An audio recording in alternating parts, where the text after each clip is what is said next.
Okay. Good morning, good morning, good morning, Joy Nook Club. It is your girl, Kiara Michelle. And guess what? This is my second time hosting, and I'm still nervous. I am still nervous. Please welcome my co host, Miss Alenia Renee. And we have a male author for you, too. And yes, you have seen his face before. Give it up for Mr. Cortland Jones. Remember, he is a 29-year veteran educator who taught art, graphic design, and writing enrichment. And now he has co authored and co illustrated with his book club students Adventures in Outer Space with Captain Yolk. You guys, this interview is so special to me because, little secret, he's my writing coach. And yet, look at that cover. Look at that cover. That cover is beautiful. So, if he's my writing coach, this book should be amazing. And so, Mr. Cortland, I dropped the mic to you to give us a taste of your book. Awesome. Thank you. I appreciate that, Kiara. I appreciate being here as part of this show. And thank you also, Alenia, for the opportunity for me to be able to share with your audience.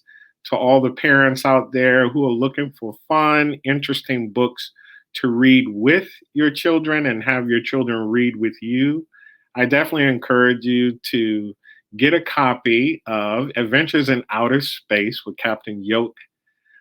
This is a great collaboration between my writing students and I, my after club book club students.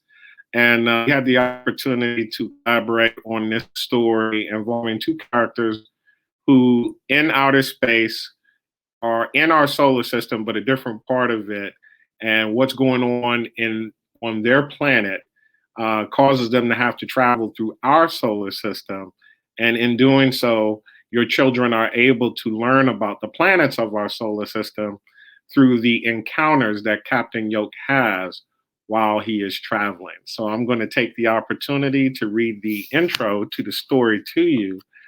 So listen in as I read about the adventures in outer space with Captain Yolk. Far, far away from our planet Earth, on the dwarf planet Haumea, the people of Yogaland enjoy another Day of Light celebration on their planet.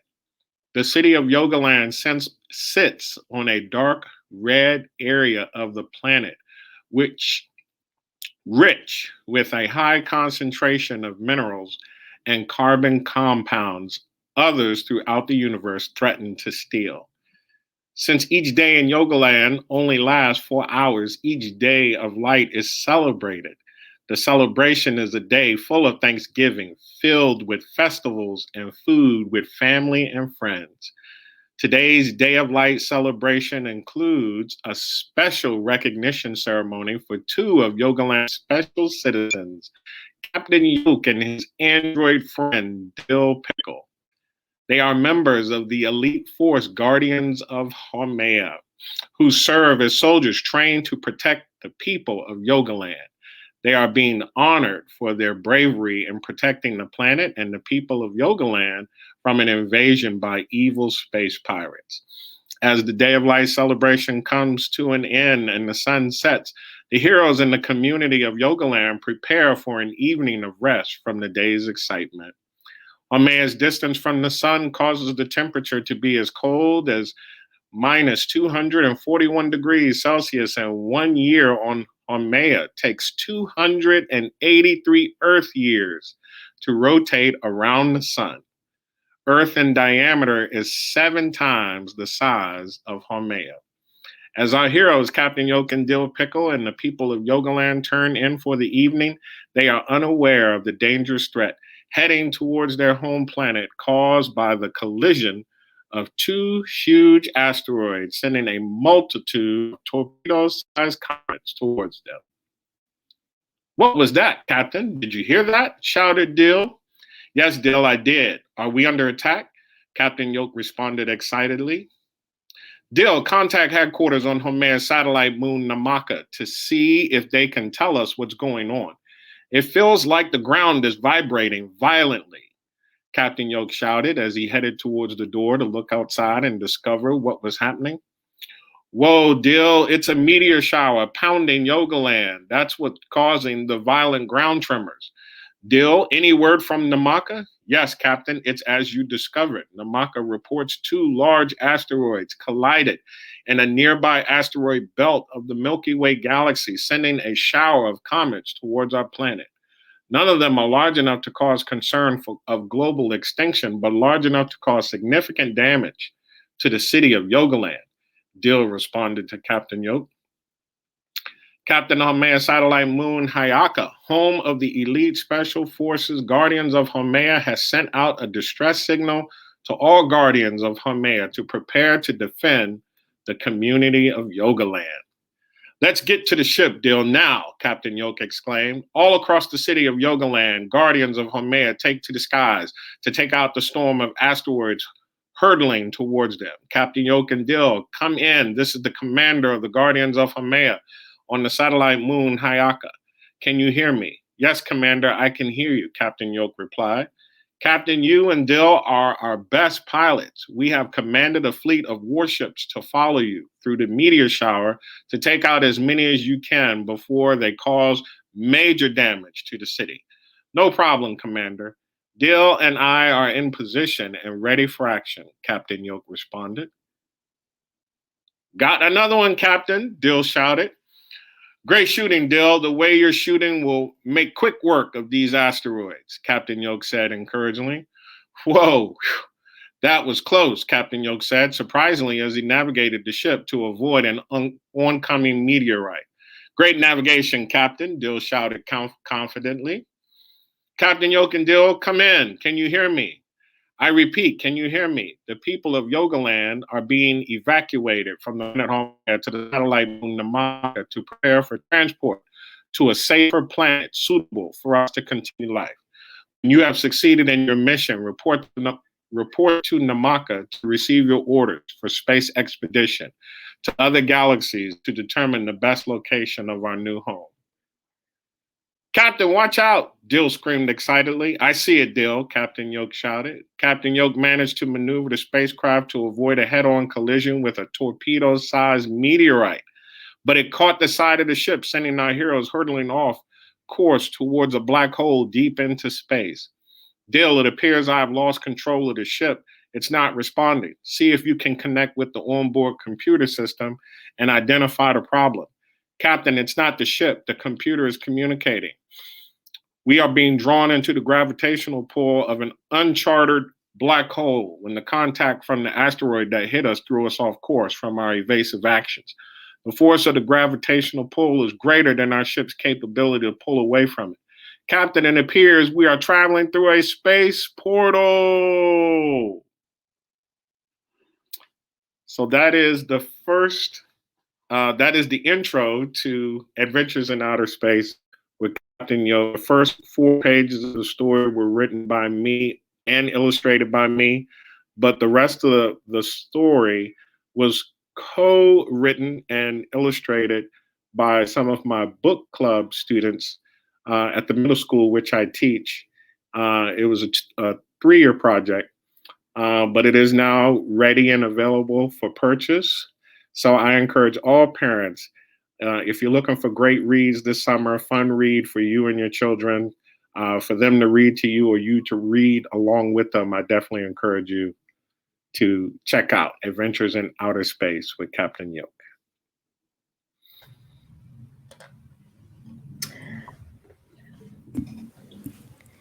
I was on my seat, that cliffhanger space portal. I wanted to know the rest of the story. I kind of left off now, but that's okay.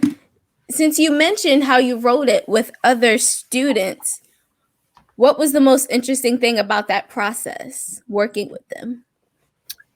For me, I always jokingly talk about the fact that I had to give up control over how this whole process was going to happen, because I obviously had my own vision of what I wanted to see happen, but now that I was asking students to join me, beginning with the naming of the character Dill Pickle.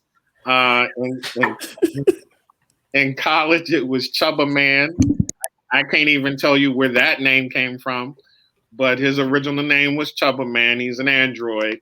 And so we're sitting in my classroom after school, and I said, hey, I even give you guys a creative license to rename the character. And after I think a day or two, Dill Pickle.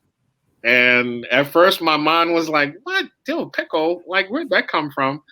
But I was like, nope, I love it. Thank you guys. And that was the introduction of me recognizing the need to let go of my way of thinking how the story should be told and give them creative license.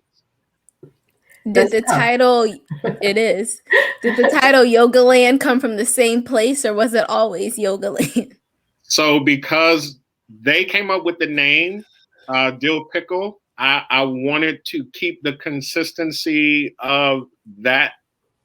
I think they actually came up with the name Yoga Land, and it fit because the characters were not humans, obviously. Captain Yolk is an egg, and the name Dill Pickle, eventually Yoga Land was inspired out of that, which by that time I was 100% on board with their creative process, and I loved it. And that character, when I had the idea for it, it came in college. I had to show it. Y'all. Those are some creative sense. I was not that creative in 6th grade. I'm just being honest. But other than having to give up control, were you challenged in any other way? I would say no. I think the control factor was the biggest thing because once I gave it up, it allowed me to appreciate their creative process, the way they were thinking. Right. It also allowed me to get a view of what you think about when it comes to storytelling. We have our own ideas of what we want to write for them, but when you listen to them talk and how they process information, you begin to understand a little bit more about what interests them and learn also from them this whole creative process when you're talking about collaboration. If it's just you can just focus on what your interests are and what you're seeking to do. But when a true collaboration is not all about what I want, it's also about them. So once I was willing to give up the control, it actually became fun. We laughed a lot. And I think that to me was the enjoyable part of the process, is really just learning how to be on their level from the start. Now, to be someone who taught art and graphic design, how important was it for the illustrations to be on point in this book? So that's a great question, because again, you have your way you envision things being, but the more I began to, again, buy into the collaboration, I embraced the understanding that all of the drawings would not be consistent because it would be different artists drawing the pictures. So my next thought was, well, that'd be great because each planet is different. Yeah.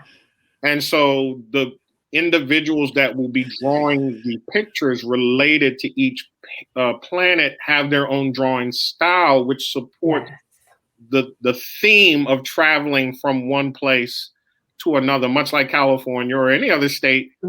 It has its unique areas, and I think the book provides that as well. We ended up having 5 students total who contributed to the illustrations.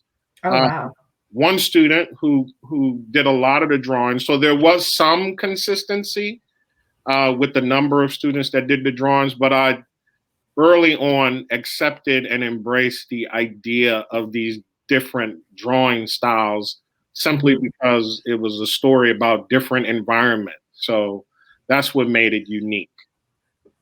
So one of the questions when I was reading through it, because as I was saying, when we were backstage, I truly enjoy science. I do.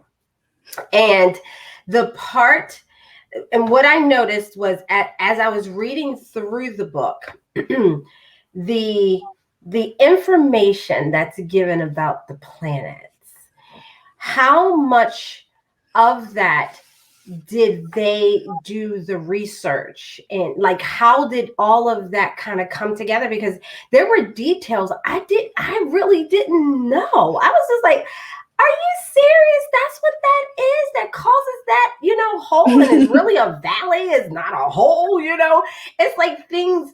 It was so many different things. But yeah, my question is, when researching, how did they go through the process of researching and determining what information would actually go into the book? Yeah, so that was an exciting part of the process as well, for two reasons. I told them I want us to be thorough as far as professional. We're going to make sure that we provide content that is accurate and factual. Yeah. And there is a bibliography in the book, websites that you can visit.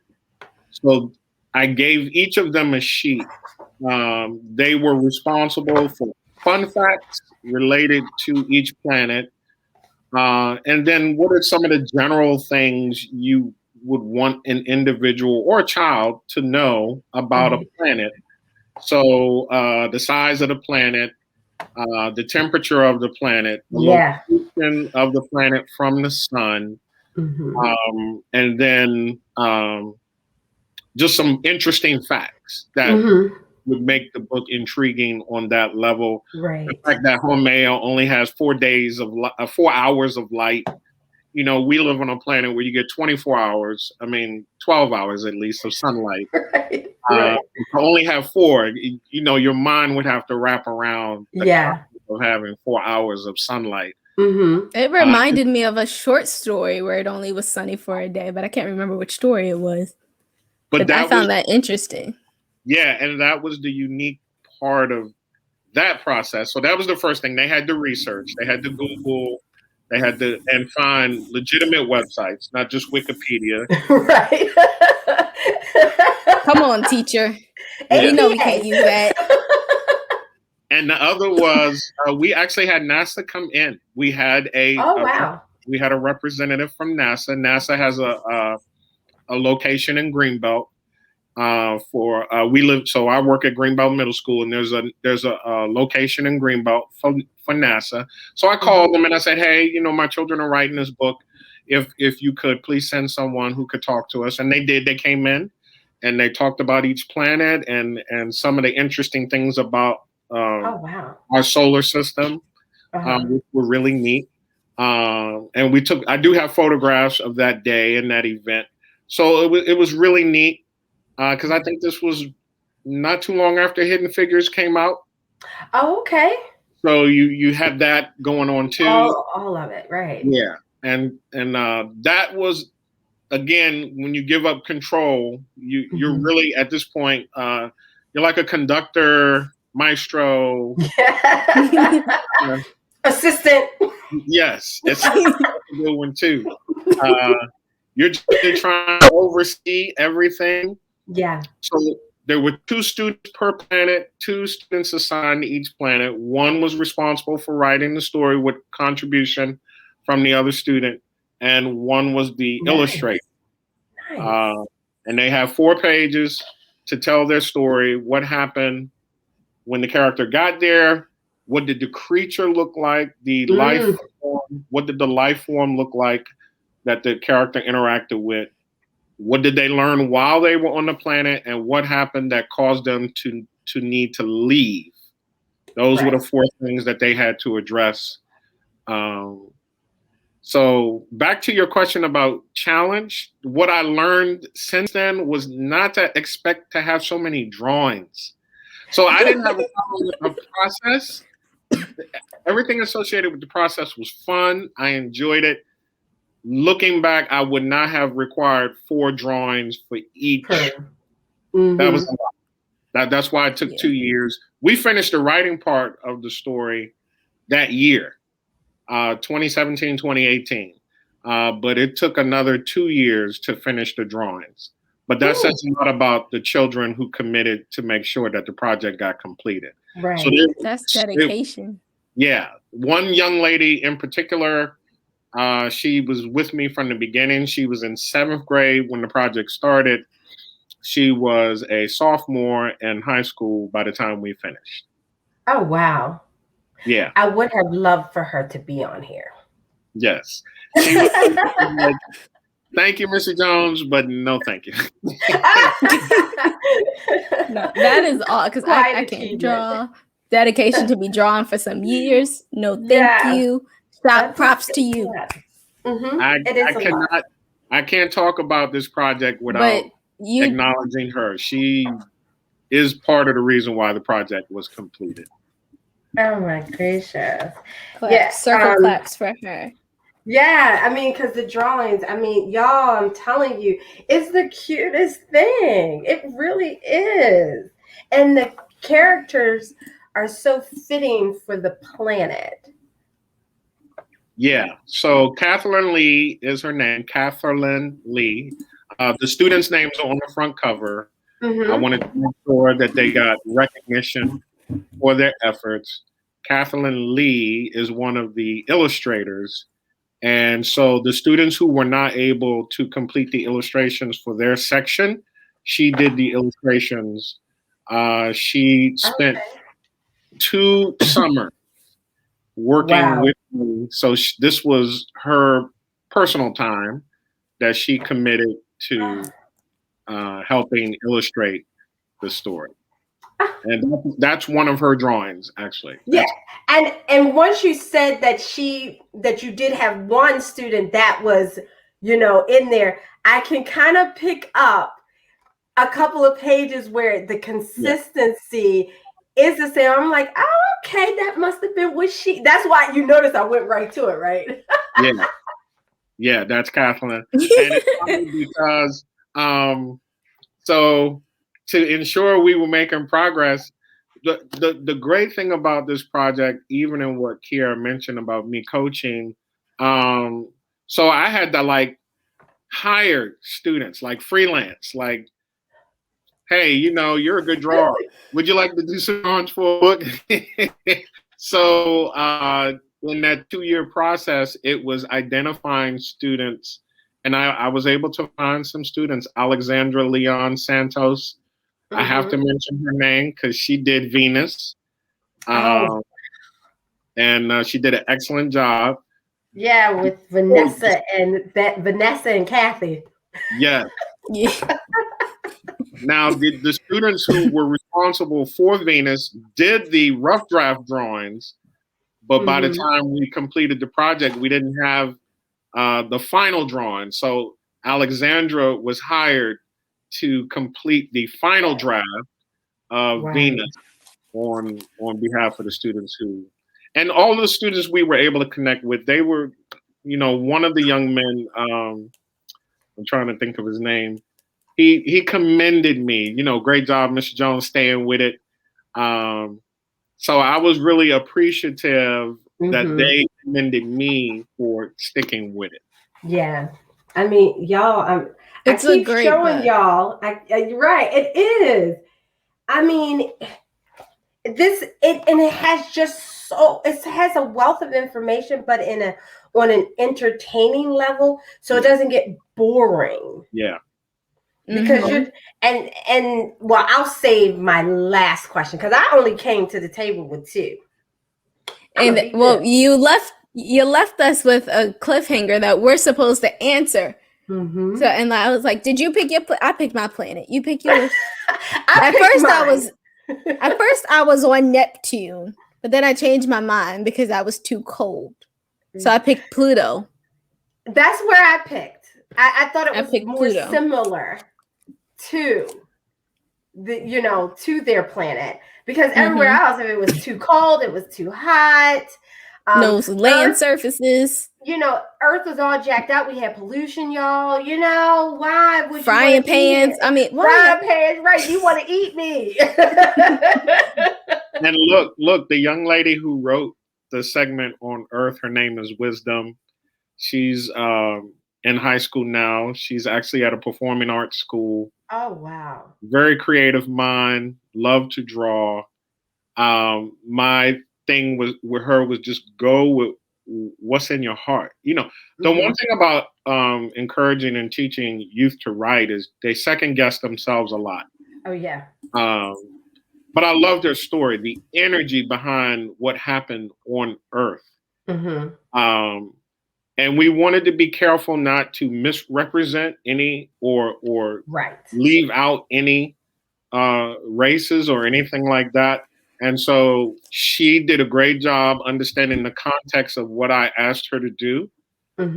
She stayed focused on the planet itself and Right. what that concept represents when you're having someone come to a planet for the first time and learning about the planet. So I love the way she resolved that and the whole concept of the frying pan. That was hilarious. People have to read it in order to understand what we're saying. But again, these are young people who are looking at the story from their perspective. They brought that humor to the story. You can understand why I say we had so much fun laughing, having a good time. Oh, yeah, I can see it. Yeah. They, you know, again, we're talking middle school. So some of them wanted to have little curse words in there. and to this day, I have to remind middle school students, if you're writing for children, we got to keep it appropriate, age appropriate. Right. Yeah. But it also reminds me, this is the level that they're on. This is the way they're thinking. Right. So we started a conversation about what if we wrote a story that followed up this story that would actually be for teens. Right. I said I would consider that, and because of the success of this project, I envision anytime I do a story involving Captain Yolk, it would be a collaboration with youth, since the first project was a collaboration with youth. So when I'm ready to do the next story, I probably will invite some youth to do it with me. Oh, nice. That is nice. Yeah. Look at that. Yeah. But it's good because, again, you're getting it from the perspective of who your readers are really going to be. Yeah. And so it does keep the interest, because when I was reading it, you know, I got some chuckles in there because I was just like, oh, yeah. Okay. Yeah. Like, now, what I had thought of that, no. But that's the beauty of them as youth, writing for youth. And I'm grateful, based on Kiara's question at the beginning of the challenge, learning to let go and give them creative license. That was the challenge, to be honest, at the beginning. And I'm grateful it didn't take long for me to learn how to let that go. But it taught me a lot about collaborating. And the biggest thing is when you're collaborating with someone, it's not just you. You really have to allow them input. Right.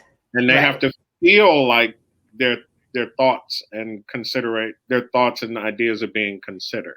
Right. And that they are valued in the process. It's not just, okay, Mr. Cortland That's is my doing biggest this. thing. I just go ahead. What you say, Kiara? Yeah. I was like, well, that's my biggest thing. Is like, kids got a lot to say these things, and we need to make sure we heard. Oh, yeah. Like, I really think that's it. Like, we got a lot to say. We would put it in them books. Let us be heard. Consider us. Oh, yeah. I mean, anything that you Mr. do. Cortland, can you tell everybody where we can buy and purchase this book? Yeah. All right. So the first place you can go is Amazon. Obviously, that's the easiest place because that's where most of us go, right? So it is currently on Amazon. You can also go to my website, www.cortlandjones.com, and that's no U, CORTLAND, Jones, all one word, www.cortlandjones.com. Or you can go to jmediamarketplace.net, JAYMEDIA